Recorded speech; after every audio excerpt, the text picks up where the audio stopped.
ನಮಸ್ಕಾರ ವೀಕ್ಷಕರೇ, ತಮ್ಮೆಲ್ಲರಿಗೆ 60 ನ್ಯೂಸ್ಗೆ ಸ್ವಾಗತ. ನಾನು ಅಶೋಕ್ ಜೋತಾವರ್. ಇಂದಿನ ಒಂದು ಕಂಡಿದ್ದು ಕಂಡ ಹಾಗೆ ಚರ್ಚೆ ಚೌಕಟ್ಟೇನು ನೋಡ್ಕೊಂಡು ಬರೋಣ ಬನ್ನಿ. ರಾಜ್ಯ ರಾಜಕಾರಣದಲ್ಲಿ ಮತ್ತೊಂದು ಟ್ವಿಸ್ಟ್. ರಾಜ್ಯ ಇನ್ನು ಮುಂದೆ ಎರಡು ಭಾಗ. ರಾಜ್ಯ ವಿಭಜನೆಯ ಸುಳಿವು. ಉತ್ತರ ಕರ್ನಾಟಕ ಪ್ರತ್ಯೇಕ ರಾಜ್ಯ. ರೈತರ ಗೋಳಿಗೆ ಒಂದೇ ಮತ್ತು ಪ್ರತ್ಯೇಕ ರಾಜ್ಯ. ಉತ್ತರ ಕರ್ನಾಟಕ ಪ್ರತ್ಯೇಕ ರಾಜ್ಯವಾದರೆ ಯಾರು ಮುಖ್ಯಮಂತ್ರಿ? ಬಿಜೆಪಿ ಮುಖಂಡನಿಂದ ಪ್ರತ್ಯೇಕ ರಾಜ್ಯ ಬೇಡಿಕೆ ಬರಬಹುದಾ? ನೋಡಿದ್ರಲ್ಲ ವೀಕ್ಷಕರೇ, ಯಾವ ರೀತಿಯಾದಂತಹ ಪ್ರತ್ಯೇಕ ರಾಜ್ಯದ ಬೇಡಿಕೆ ಬರಬಹುದು ಅನ್ನುವಂತಹ ಯಾಕೆ ಮಾತು ಹೇಳ್ತಿದ್ದೀವಿ? ಒಬ್ರು ಬಿಜೆಪಿ ಮುಖಂಡರು, ಅದೇ ರೀತಿ ಹೇಳ್ಬೇಕಪ್ಪ ಅಂತಂದರೆ ಒಳ್ಳೆಯ ವಾಗ್ಮಿ, ಒಳ್ಳೆ ಲೀಡರ್ ಕೂಡ. ಯಾರು ಚೆನ್ನಾಗಿ ಮಾತಾಡ್ತಾರೋ ಅವ್ರು ಒಳ್ಳೆ ಲೀಡರ್ಗಳೇ. ಸೊ ಆ ಒಳ್ಳೆ ಲೀಡರ್ ಬಾಯಿಂದ ಒಂದೇನೋ ಉಲ್ಲೇಖ ಆಯಿತು. ಆ ಉಲ್ಲೇಖದ ಕುರಿತಾಗಿಯೇ ಈ ಚರ್ಚೆ ಮಾಡೋದಕ್ಕೆ ನಮ್ಮ ಜೊತೆಗೆ ಇವತ್ತು ಮಲ್ಲಪ್ಪ ಜೊತೆ ಸರ್ ಇದ್ದಾರೆ. ಸರ್, ತಮಗೆ ಸ್ವಾಗತ ನಮ್ಮ ಇವತ್ತಿನ ಕಂಡಿದ್ದು ಕಂಡ ಹಾಗೇನಲ್ಲಿ. ಸೊ ಸರ್, ಮೊದಲೇದಾಗಿ ಹೇಳ್ಬೇಕಪ್ಪ ಅಂತಂದರೆ ಈ ಮಾತನ್ನು ಹೇಳಿದವರು ಬೇರೆ ಯಾರೂ ಅಲ್ಲ. ಅಂದರೆ ಒಂದು ಖಾಸಗಿ ಚಾನಲ್ಗೆ ಇಂಟರ್ವ್ಯೂ ಕೊಡೋ ಟೈಮಲ್ಲಿ ರಮೇಶ್ ಕತ್ತಿ ಅವರು, ಮಾಜಿ ಸಂಸದರು, BJP ಮುಖಂಡರು ಕೂಡ, ಅದೇ ರೀತಿ ಒಳ್ಳೆ ವಾಗ್ಮಿ, ವೆಲ್ ನಾಲೆಜ್ಡ್ ಪರ್ಸನ್. ಸೊ ಅವರು ಮಾತಾಡಬೇಕಾದ್ರೆ ಒಂದು ಮಾತನ್ನು ಅಂದರು. ದಿವಂಗತ ನಮ್ಮಣ್ಣ ಉಮೇಶ್ ಕತ್ತಿಯವರು ಉತ್ತರ ಕರ್ನಾಟಕದ ಕನಸುಗಾರ ಅನ್ನುವಂತಹ ಮಾತು. ನಾನು ಏನಕ್ಕೆ ಈ ಮಾತು ಕೇಳ್ತಿದ್ದೀನಿ ಅಂತಂದರೆ, ಇವರು ಡೈವರ್ಟ್ ಮಾಡ್ತಿದ್ದಾರಾ? ಮೂಮೆಂಟನ್ನು ಡೈವರ್ಟ್ ಮಾಡ್ತಾ ಇದ್ದಾರಾ? ಅಂದರೆ ಅಲ್ಲಿ ಇವಾಗ ರೈತರು ಸ್ಟ್ರೈಕಿಗೆ ಕುಂತಿರೋದು ಕೇವಲ ನೀರಾವರಿ ಆಗಬೇಕು. ಹುಕ್ಕೇರಿ ತಾಲೂಕಿಗೆ ಕರೆಕ್ಟಾಗಿ ನೀರು ಬರಬೇಕು ಅಂತ ಹೇಳಿ, ಕರೆಕ್ಟಾಗಿ ನೀರು ಬಿಡುಗಡೆ ಆಗಬೇಕು. ಬಟ್ ಮಾತುಗಳನ್ನು ಡೈವರ್ಸಿಫಿಕೇಶನ್ ಮಾಡ್ತಾ ಇದ್ದಾರೆ. ಇಲ್ಲಪ್ಪ ಅಂದರೆ ಪ್ರತ್ಯೇಕ ರಾಜ್ಯದ ಬೇಡಿಕೆ ಇಡಬಹುದಾ? ನೀವು ಕೇಳುವಂಥ ಪ್ರಶ್ನೆ ಸಹಜದ. ಉಮೇಶ್ ಕತ್ತಿ ಅವರು ಪ್ರತ್ಯೇಕ ರಾಜ್ಯದ ಬೇಡಿಕೆಯನ್ನು ತಮ್ಮ ಜೀವಿತದ ಕೊನೆಯವರೆಗೂ ಮಾಡಿದವರು.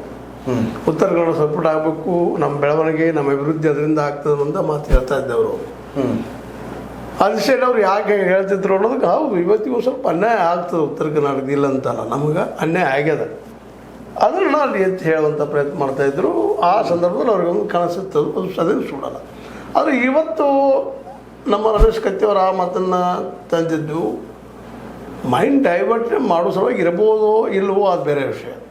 ಆದರೆ ಈಗ ಅಲ್ಲಿ ಮಾತ್ರ ಹುಕ್ಕೇರಿ ತಾಲೂಕದಲ್ಲೇ ನಿರಂತರವಾಗಿ ಕತ್ತಿಯವರು ಅವ್ರ ತಂದೆ, ಅವ್ರ ಸಮಾಜ, ಅವ್ರ ಕುಟುಂಬ ಆಳ್ತಾ ಬಂದಿದ್ದನ್ನು ಸುಡಲ್ಲ. ಕಳೆದ 40-50 ವರ್ಷದಿಂದ ಇಬ್ಬರು ದಬ ಅಲ್ಲಿದ್ದು. ಒಂದು ಮೊದಲದ್ದು ಉಮೇಶ್ ಕತ್ತಿ ಅವರು, ಎರಡನೇ ತಮ್ಮ AB ಪಾಟೀಲ್ರು. ಹೌದು, ಇವರ ಇಬ್ಬರು ಒಳ್ಳೆ ಸಮರ್ಥ ನಾಯಕರನ್ನ. ಅವತ್ತು ಮಿನಿಸ್ಟ್ರು ಆದಂಥವರು ಜನತಾ ಪಕ್ಷದ ಸಂದರ್ಭದಲ್ಲೇ ಒಳ್ಳೆ ಅವತ್ತು ರಾಮಕೃಷ್ಣ ಹೆಗಡೆ ಅವ್ರ ಜೊತೆಗೆ ಆಗಿರ್ಬೋದು, ಇವತ್ತಿನ ದೇವೇಗೌಡರ ಜೊತೆಗೆ ಆಗಿರ್ಬೋದು, ಮತ್ತು ಇವತ್ತು ಕಾಂಗ್ರೆಸ್ ಜೊತೆಲಿ ಇದ್ದಾರೆ ಅಲ್ಲಿಯೂ ಆಗಿರ್ಬೋದು, ಒಳ್ಳೆ ಹೆಸರು ಪಡ್ಕೊಂಡಂಥವು. ಇವರಿಬ್ಬರು ಮನಸ್ಸು ಮಾಡಿದ್ರೆ ನಿಶ್ಚಿತವಾಗಿಯೂ ಹುಕ್ಕೇರಿ ಇವತ್ತು ನೀರಿಗಾಗಿ ಪರದಾಡೋ ಪರಿಸ್ಥಿತಿ ಬರ್ತಿರಲಿಲ್ಲ. ಇದರಲ್ಲಿ ಎರಡು ಮಾತಿಲ್ಲ. ಇವತ್ತಿನ ನಮ್ಮ ಇವ್ರು ಹೇಳ್ತಾ ಇರ್ಬೇಕು, ರಮೇಶ್ ಕತ್ತಿಯವರಾತು, ನಿಖಿಲ್ ಕತ್ತಿಯವರಾತು, ಅವ್ರು ತಮ್ಮ ಅಣ್ಣನ ಬಗ್ಗೆ, ಇವ್ರು ತಮ್ಮ ಅಪ್ಪನ ಬಗ್ಗೆ ಎಲ್ಲ ಅವ್ರು ಮಾಡಿದಾರ, 70% ಮಾಡಿದಾರೆ, 80% ಮಾಡಿದಾರ ಅಂದಾಗ 70-80 ಹಳ್ಳಿಗಳಿಗೆ ನೀರು ಯಾಕಿಲ್ಲ ಅನ್ನೋದು ರೈತರ ಪ್ರಶ್ನೆ. ಹೌದು, ಯಾಕಂದ್ರೆ ಅವರು ಕೇಳೋದು ಏನಪ್ಪ, ನೀರು ಕೊಡಿ ನಮಗೆ, ಮತ್ತೇನು ಬೇಡ, ನೀವು ಸಾಳಿದ್ರೆ ಏನು ಮಾಡಿದಿರಿ ಅಂತ ಅವ್ರು ಪ್ರಶ್ನೆ ಕೇಳೋದು. ಒಂದು ಖಾಸಗಿ ಇಂಟರ್ವ್ಯೂ ಒಳಗಂತ ನಮ್ಮ ಚುನಪ್ಪ ಪೂಜಾರಿ ಅವರು ಅದನ್ನು ಆರೋಪ ಮಾಡ್ತಾ ಇದ್ದಾರೆ. 40-50 ವರ್ಷಗಳು ನೀವೇನು ಮಾಡಿದಿರಿ ಅಂತ ಪ್ರಶ್ನೆ ಮಾಡ್ತಾ ಇದ್ದಾರೆ. ನಮ್ಮ ಜನಾಂಗ ಕೇಳೋದ್ರಲ್ಲಿ ತಪ್ಪೇನಿಲ್ಲ. ಮತ್ತು ನೀರು ಅನಿವಾರ್ಯ ಅದ, ನೀರು ಅನಿವಾರ್ಯದ. ಅವರು ಇದು ಮಾಡಿದ ತಪ್ಪು, ಅದು ತಪ್ಪು ಸರಿನೋ, ಅವರು ಶೇತ್ಕಿಗಾಗಿ ಅವರು ಅದನ್ನ ಇಷ್ಟೊಂದು ಒಪ್ಕೋಬೇಕಾಗಿತ್ತೇನೋ. ಆದ್ರೆ ಅವ್ರೇನಂತಾರೆ, ನಾವು 70% ಮಾಡಿದ್ದೀವಿ ಅಂತಾರೆ. ಮತ್ತೆ ಹಂಗಾದ್ರೆ 70% ಮಾಡಿದ್ರೆ ನೀರು ಎಲ್ಲೈತಿ, ಅದು ಬಂದು ದುಡ್ಡು ಏನೇನು ಇನ್ವೆಸ್ಟ್ ಮಾಡಿದ್ರು ಅನ್ನೋದು ಸಹಜವಾಗಿ ಇವತ್ತಿನ ರಾಜಕಾರಣಿಗಳ ಪ್ರಶ್ನೆ. ಯಾವುದು, ಮತ್ತಿದು ರಾಜಕಾರಣ ಅಲ್ಲ, ನೀರು ಅನ್ನೋದು ಎಲ್ಲರಿಗೂ ಬೇಕಾಗಿತ್ತು. ಇವತ್ತೇನೋ ಇವರು ನಮ್ಮ ಸತೀಶ್ ಜಾರಕಿಹೊಳಿ ಅವರು ಇವತ್ತು ಉಸ್ತುವಾರಿ ಆಗಿರ್ಬೋದು, ಅವರು ಇವತ್ತು ಮಿನಿಸ್ಟರ್ ಆಗಿರ್ಬೋದು. ಹಿಂದೆ ಇವ್ರ ಅಣ್ಣರು ಅಥವಾ ನಿಖಿಲ್ ಕತ್ತಿ ಅವ್ರ ತಂದೆಯವರು ಮಿನಿಸ್ಟರ್ ಆದವ್ರನ್ನ. ಹೌದು. ಅವ್ರಿಗೆ ಅವತ್ತು ಶಕ್ತಿ ಎಷ್ಟೈತಿ, ಇವತ್ತು ಅವ್ರು ಎಷ್ಟು ಶಕ್ತಿ ಐತಿ. ಅವ್ರದ್ದು ಮಾಡಬೇಕಾಗಿತ್ತು, ಮಾಡಿಲ್ಲ. ಅದು ಇಲ್ಲಿ ಕಂಡು ಬರ್ತಾಯಿಲ್ಲ. ಅವ್ರು 70% ಮಾಡಿಲ್ಲ ಅಂತ ಹೇಳ್ತಾಯಿದ್ರೆ ಎಲ್ಲೈತಿ ಇವ್ರು ಕೇಳ್ತದೆ. ಹಿಂಗೆ ಸಂಘರ್ಷ ನಡೆದ. ಇದು ರಾಜಕೀಯಗೊಳ್ಬಾರ್ದು. ನನ್ನ ಉದ್ದೇಶದಲ್ಲಿ ಇಷ್ಟ ಏನಪ್ಪ ಅಂದ್ರೆ ಇಲ್ಲಿ ಎಕ್ಸಾಕ್ಟ್ ಆಗಿ ಹೇಳ್ಬೇಕಂತಂದ್ರೆ ಸರ್, ರಾಜಕೀಕರಣಗೊಳ್ತಾ ಇದೆ. ಅದು ಅಲ್ಲ ಸರ್, ಒಂದ್ ಸೆಕೆಂಡ್. ಇಲ್ಲಿ ಆಲ್ಮಟ್ಟಿದು ಕೂಡ ಒಂದು ಮಾತು ಬಂತು.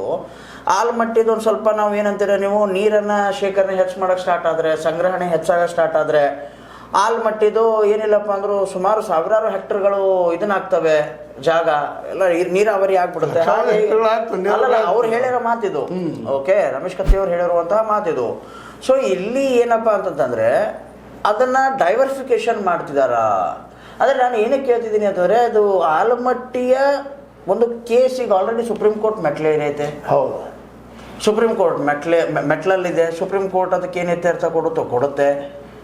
ಸಹಜ. ಇಲ್ಲಿ ರಾಜಕಾರಣಗಳು ಸೂಕ್ಷ್ಮವಾಗದ, ಇಲ್ಲ ಅಂತ ಅನ್ಲಿಕ್ಕೆ ಆಗೋದಿಲ್ಲ. ಅಂದ್ರೆ ಇವ್ರು ಮಾಡ್ತಿರುವಂತಹ ತಪ್ಪನ್ನ ಮಾಡಿ ತಪ್ಪ ಹಿಂದೆ ತಪ್ಪು ಆಗಿರ್ಬೋದಿಲ್ಲ ಅಂತ ಇತಿಹಾಸ ನಡೆದಂಥದ್ದು ನಡೆದ ಕಣ್ಣಿ ಕಾಣ್ತಾ ಇದೆ ಯಾರಿಗಾದ್ರೂ. ಅದನ್ನ ಇವತ್ತು ರೈತ ಮುಖಂಡರು ಕೇಳ್ತಾ ಇದ್ದಾರೆ. ಅದು ನಾ ಹೇಳುವಂಥದ್ದು ಏನಪ್ಪ ಅಂದ್ರೆ, ಆಗ ಡೈವರ್ಟ್ ಮಾಡುವಂತ ಒಂದು ಬುದ್ಧಿವಂತಿಕೆ ಇರಬೇಕಲ್ಲ, ಇಲ್ಲ ಅಂತಲ್ಲ. ಯಾಕಂದ್ರೆ ಇವರ ತಂದೆ, ಇವರ ಅಣ್ಣ, ಇವರು ನಿರಂತರ ರಾಜಕಾರಣ ಮಾಡ್ತಾ ಬಂದಂಥವ್ರು, ರಾಜಕೀಯ ಸುಳಿಗಳನ್ನು ತಿಳ್ಕೊಂಡಂಥವ್ರು. ಏನೋ ನಡಗು ಸ್ವಲ್ಪ ಅವ್ರ ಅನ್ನ ತಿಳ್ಕೊಂಡ ಮೇಲೆ ಮನಸ್ಸು ಹಿಂಜರಿಕೆ ಆಗಿರ್ಬೋದು, ಡ್ರಾಬ್ಯಾಕ್ ಆಗಿರ್ಬೋದು. ಬಟ್ ಅವರು ಈ ದಿಶೆಯಲ್ಲಿ ಅದನ್ನು ಮಾಡೋ ಪ್ರಯತ್ನ ಮಾಡ್ತಾ ಇರ್ಬೋದು. ಅದೇ ಕಾಲಕ್ಕೆ ಇದ್ದವ್ರು ಮಾಡಲಿ ಅನ್ನೋದು. ಮತ್ತು ಇದಕ್ಕೆ ಇನ್ನೊಂದು ನೋಡ್ರಿ, ಇಷ್ಟೆಲ್ಲ ನಡೆದ್ರು, ಪ್ರಶ್ನೆ ಮಾಡ್ತಾಯಿದ್ರು, ಅವ್ರು ಬಂದು ಅದಕ್ಕೆ ಸಪೋರ್ಟ್ ಮಾಡ್ತಾ ಇದ್ದಾರೆ ಇವತ್ತಿನ ಮೂಮೆಂಟಿಗೆ. ನಮಗೂ ನೀರಾವರಿ ಬೇಕಾಗ್ಯಪ್ಪ, ನಾವು ರೈತರು ಹೇಳ್ಕೊಳ್ಳಿ ಪ್ರಯತ್ನ ಮಾಡ್ತಾ ಇದ್ದಾರೆ. ಅಲ್ಲಿ ಸ್ವಾರ್ಥ ಅದು ತೀರ್ತು ಅದು ನಾವು ರೈತರ ಜೊತೆಗೆ ಇದ್ದೀವಿ ಅಂತ ಗುರುತಿಸ್ಕೊಡೋದು. ಜೊತೆಗೆ ನಾವು ಹಿಂದೆ ಮಾಡಿದ ತಪ್ಪತ್ತು ಅನ್ನಲಾರ್ದನು ನಾವು ಈಗ ಮಾಡ್ತಾ ಇರೋದು ಒಪ್ಪಿಗೆ ಐತಿ. ನಾವು ಒಪ್ಕೊಳ್ತೀವಿ, ವಿರೋಧಿಸೋದಿಲ್ಲ. ನೀರು ಎಲ್ಲರಿಗೂ ಬೇಕಾಗ್ಯದ, ಎಲ್ಲ ಕಡೆ ನೀರಾವರಿ ಆಗಲಿ. ಅದಕ್ಕೆ ಒಂದು 2-3 ಪಾಯಿಂಟ್ ಹೇಳ್ತಾರೆ ಅವ್ರು ತಮ್ಮ ಒಂದು ಇಂಟರ್ವ್ಯೂನಲ್ಲಿ. ಒಂದನೇದು ಏನಾಗಬೇಕು ಅಂದ್ರೆ, ಎಲ್ಲ ರೈತರು ನೀರು ಆಗಬೇಕು. ಎರಡನೇದು ಏನಪ್ಪ, ಶಿಕ್ಷಣ ಬರಬೇಕು ಬರೀಗೆ. ಮತ್ತು ಇನ್ನೊಂದು ಆರೋಗ್ಯದಿಂದ ಎಲ್ಲ ಫ್ರೀ, ನಮ್ಮದು ಮೆಡಿಕಲ್ ಕೇರ್ ಆಗಬೇಕು ಅನ್ನೋಂಥ ಮಾತನ್ನು ಮಾತಾಡ್ತಾರೆ. ಅಂದ್ರೆ ಬುದ್ಧಿವಂತರಿದ್ದಾರೆ ಅವರು. ಅದನ್ನ ಎದುರು ಹಾಕೊಳ್ಳೋಕ್ಕಿಂತಲೂ ಅದನ್ನ ಅದ್ರ ಜೊತೆಗೆ ಅಂದ್ರೆ ನೀರಿನ ಸೆಳವು ಜೊತೆಗೆ ಈಸ್ತಾ ಹೋಗ್ಬಿಡುವಂಥದ್ದು. ಆದಷ್ಟು ಅದು ನಮ್ಮ ಮೇಲೆ ಬರುವುದನ್ನು ತಡೆಯುವಂಥ ಒಂದು ಪ್ಲಾನು ಅದು. ಇಲ್ಲ ಅಂತ ಅನ್ಲಿಕ್ಕೆ ಆಗುದಿಲ್ಲ. ಅದನ್ನ ಮೇಲ್ನೋಟಕ್ಕೆ ಒಳನೋಟಕ್ಕೆ ಹಾಗೆ ಅನಿಸ್ತದೆ. ಇನ್ನೊಂದೇನಪ್ಪ ಅಂತಂದ್ರೆ, ಇದು ರಾಜ್ಯ ವಿಭಜನೆಯ ಸುಳಿವ. ಸ್ವತಂತ್ರವಾದ ಮೀಡಿಯಾಗೆ ಬೇಕಾಗಿರುವುದು ಸ್ವತಂತ್ರ ಧ್ವನಿ. ಆ ಸ್ವತಂತ್ರ ಧ್ವನಿ ಉಳಿಸಲು ನೀವು ಮಾಡಬೇಕಾದದ್ದು ಇಷ್ಟೇ. ಅದೇನಪ್ಪಾ ಅಂತಂತಂದ್ರೆ, ನಿಮ್ಮ ಕೈಲಾದಷ್ಟು ಸಹಾಯ ಈ ಚಾನಲ್ಗೆ ಮಾಡಿ ಹಾಗೂ ನಿಮ್ಮ ಧ್ವನಿಯನ್ನು ಕಾಪಾಡಿಕೊಳ್ಳಿ. ನೋಡ್ರಿ, ಈಗಂತಿ ನೋಡ್ರಿ ಮೋಸ್ಟ್ಲಿ ಸುಳಿವು ಅಂತ ಈಗ ಉಮೇಶ್ ಕತ್ತಿ ಅವ್ರಿಗೆ ಪೂರ ಮಾತು ಮುಗಿಸ್ಬಿಡ್ತೀನಿ. ಪೂರ್ತಿ ಮಾತು ಮುಗಿಸ್ಬಿಡ್ತೀನಿ. ಏನಕ್ಕಂದ್ರೆ ಬೆಳಗಾವಿ ಜಿಲ್ಲೆ ವಿಭಜನೆನೇ ಇವ್ರ ಕೈಯಲ್ಲಿ ಆಗ್ತಾ ಇಲ್ಲ, ಇವರೆಲ್ಲ ಲೀಡರ್ ಕೈಯಲ್ಲಿ. ಇನ್ನು ಕರ್ನಾಟಕ, ಉತ್ತರ ಕರ್ನಾಟಕ ವಿಭಜನೆ ಆಗತ್ತೆ. ಅದನ್ನ ಹೇಳಿಕ್ ಹೋಗ್ತಾ ಇದ್ದೀನಿ ನಾನು. ಯಾಕಂದ್ರೆ ಉತ್ತರ ಕರ್ನಾಟಕ ಅದು ಆವತ್ತೂ ಆಗ್ತಿರ್ಲಿಲ್ಲ. ಆದರೂ ಉಮೇಶ್ ಕತ್ತಿಯವರು ಒಂದಿಷ್ಟು ಪ್ರಭಾವಿ ಇದ್ದರು. ಇವತ್ತಿನ ಹುಕ್ಕೇರಿ ರಾಜಕಾರಣಿಗಳಿರೋದಲ್ಲ, ಇವ್ರಿಗಿಂತಲೂ 100 ಪಟ್ಟು ಹೆಚ್ಚಿನ ಪ್ರಭಾವ ಇದ್ದರು. ಎ ಬಿ ಪಾಟೀಲ್ ಇದ್ದರು. ಅವರಿಬ್ಬರು ಕೂಡಿ ಆಗಿದ್ದರೆ ಏನೋ ಒಂದಿಷ್ಟು ಆಗ್ಬೋದಿತ್ತೇನೋ. ಆದರೆ ಕೂಡಲಿಲ್ಲ ಅವರು. ಐತಿಹಾಸಿಕ ದುರಂತ ಏನಪ್ಪ ಅಂದ್ರೆ, ಜಗಾಡತನ ಬಂದರು. ಶುಗರ್ ಫ್ಯಾಕ್ಟ್ರಿ ಹೆಸರು ಆಗಿರ್ಬೋದು, ಮತ್ತೇನಾಗಿರ್ಬೋದು.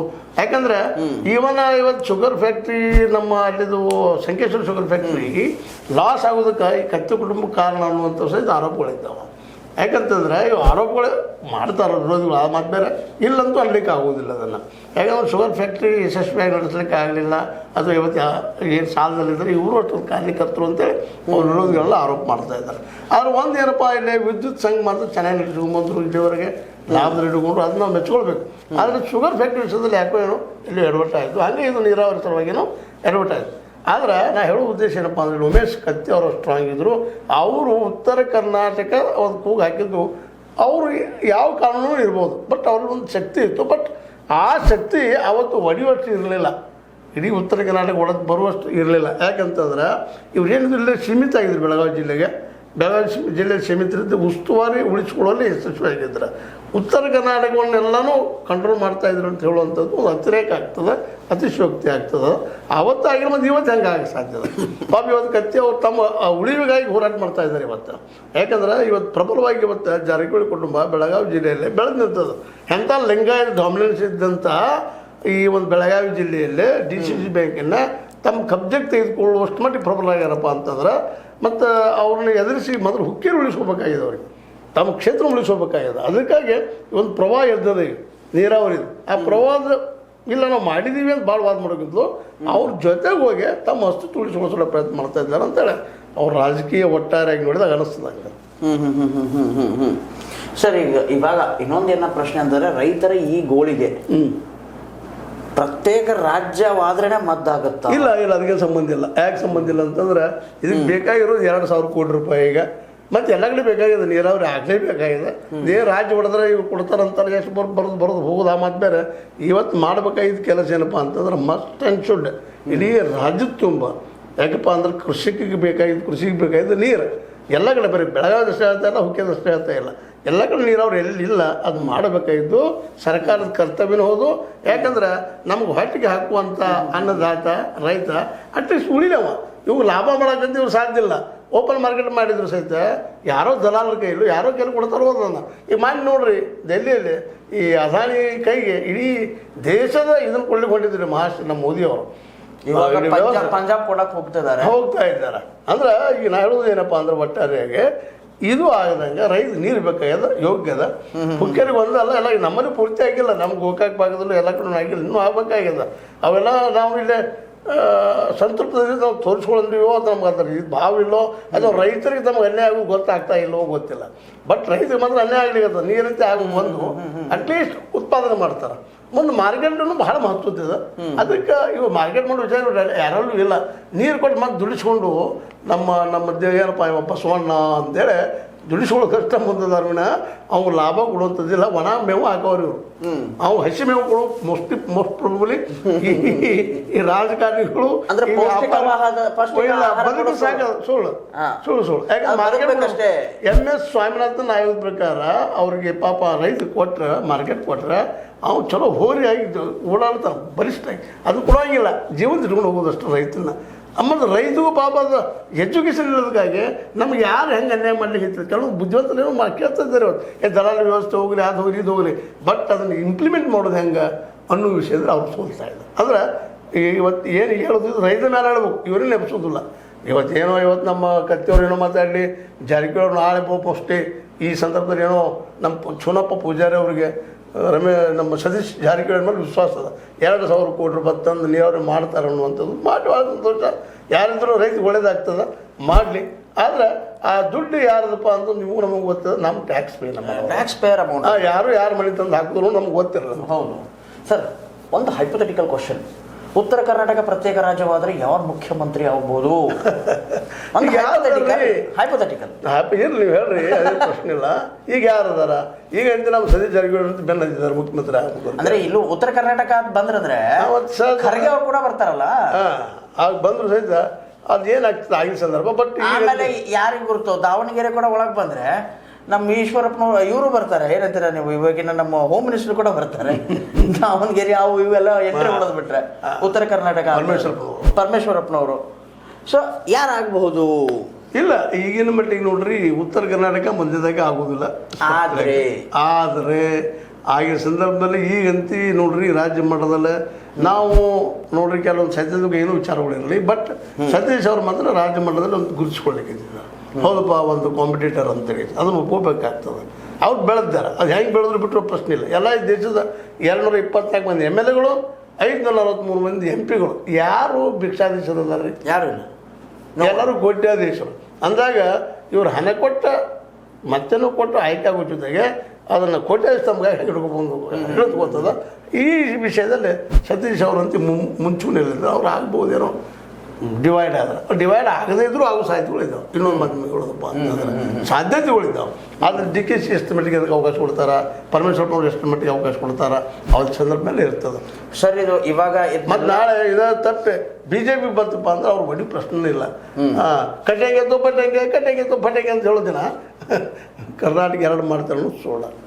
ಸರ್ ಇನ್ನೊಂದು ಲಾಸ್ಟ್ ಪ್ರಶ್ನೆ ಏನಪ್ಪ ಅಂತಂದರೆ, ಇವಾಗ BJP ಮುಖಂಡನಿಂದ ಈ ಪ್ರತ್ಯೇಕ ರಾಜ್ಯದ ಅಂದರೆ ಇವಾಗ ಉಳ್ಕೋಬೇಕಲ್ಲ, ಇಲ್ಲಿವರೆಗೂ ಏನೇನೋ ನಡೆದಿಲ್ಲ ಸರ್ ಎಲ್ಲ ಅಲ್ಲ, ಪ್ರತ್ಯೇಕ ರಾಜ್ಯದ ಬೇಡಿಕೆ ಮುಂಬರೋ ದಿನಗಳಲ್ಲಿ ಬರಬಹುದಾ?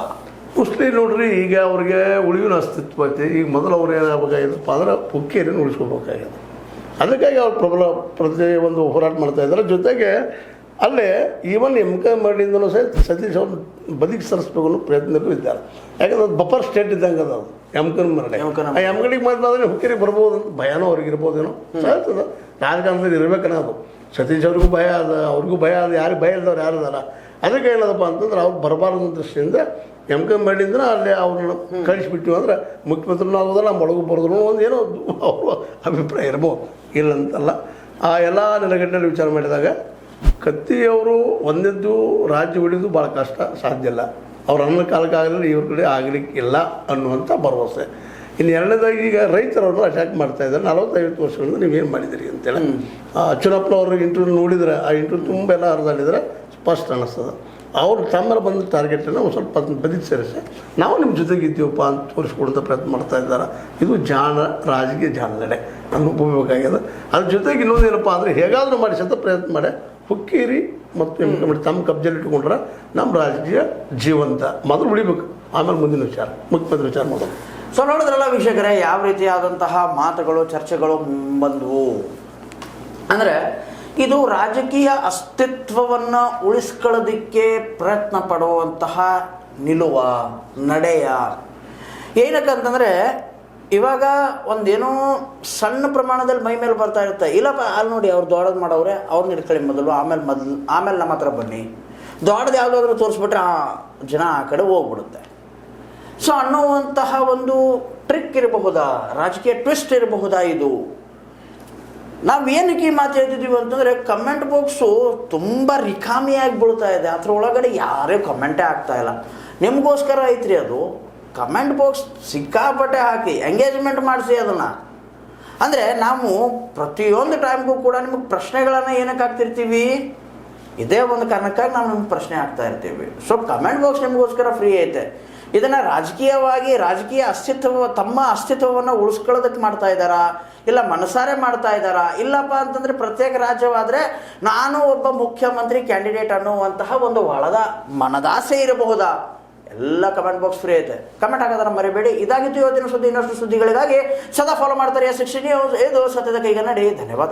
ಆತ್ಮೀಯ ಸಾರ್ವಜನಿಕರಲ್ಲಿ H16 ಅರ್ಥಾತ್ ಸೀತಾರಾಮದಿಂದ ಒಂದು ಮನವಿ. ಈ ಸಂಸ್ಥೆ ಭ್ರಷ್ಟಾಚಾರ, ಅನ್ಯಾಯ, ಅತ್ಯಾಚಾರಗಳಿಂದ ನೊಂದವರ ವೇದಿಕೆ. ಅನ್ಯಾಯಕೋರರ, ಭೂಗಳ್ಳರ, ನಶಾ ಸಾರಾಯಿ ಮಾಫಿಯಾಗಳ ವಿರುದ್ಧದ ಧ್ವನಿ. ರೈತರ, ಕೂಲಿಕಾರ, ಕಾರ್ಮಿಕರ, ಬಿದ್ದ ಸಮುದಾಯ ಜನರ ಧ್ವನಿ. ಬೆಂಬಲವಾಗಿ ನಿಂತು ತನುಮನ ಧನದ ಸಹಾಯಕ್ಕೆ ಸಾರ್ವಜನಿಕರಲ್ಲಿ ಕೋರಿಕೆ. ದಾನದ ಸಹಾಯ ನೀಡಿ ಸ್ವಾತಂತ್ರ್ಯ ಪತ್ರಿಕೋದ್ಯಮ ಉಳಿಸಿ ಬೆಳೆಸಿ. ವಂದನೆಗಳು. ತಮ್ಮನ್ನೇ ನಂಬಿರುವ ಮಲ್ಲಪ್ಪ ಇ ಜೋತಾವರ್. ಈ ಕೆಳಗಿನ QR ಸ್ಕ್ಯಾನ್ ಮಾಡಿ ಅಥವಾ ಈ ನಂಬರ್ ಅಂದರೆ 7411402405ಗೆ ಇಲ್ಲ 9686864852ಗೆ ನೀವು ಫೋನ್ಪೇ ಮಾಡಿ, ಪೇಟಿಎಮ್ ಮಾಡಿ ಅಥವಾ ಇನ್ನಾವುದೇ ಮಾಧ್ಯಮದಿಂದ ಗೂಗಲ್ ಮೂಲಕ ಸಹಾಯ ಮಾಡಿ ಈ ಪ್ರಾಮಾಣಿಕ ಪತ್ರಿಕೋದ್ಯಮವನ್ನು ಉಳಿಸಿ ಅಂತ ಮತ್ತೊಮ್ಮೆ ಮನವಿ. ವಂದನೆಗಳು.